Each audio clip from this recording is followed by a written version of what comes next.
Hi, so we're about 40% finished, and you could see that she's nicely ironed, and you could see how her color is popping right now. It's a really nice dark blonde, see? It's coming to life because the shine reflects on a flat surface. And my trick to getting it this smooth is I take smaller sections. I don't take large chunks, and I do the comb over iron technique.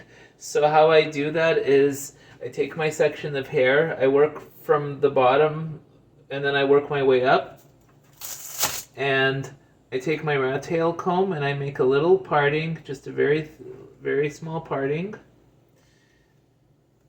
removing the excess like so.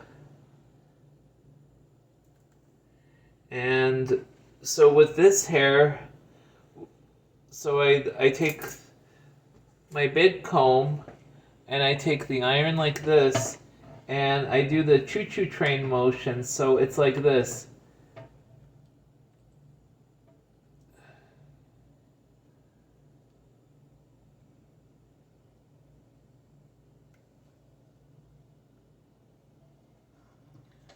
And if I want to make it even smoother, you gotta protect the person's scalp, so you put the comb in place, and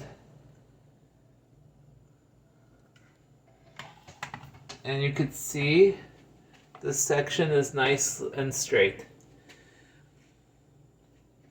And I just keep doing that for the rest of this.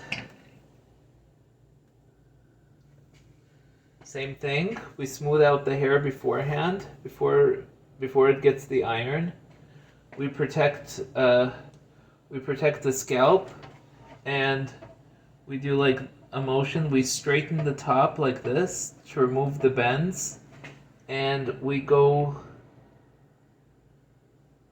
iron it out first like this, and then the remainder we just do the choo-choo train like this. And you could hold it at a 90-degree angle. It's totally fine. And you do it like so. Stay tuned. I'm going to continue ironing her, and it's going to look awesome once it's finished. Okay, thanks for watching.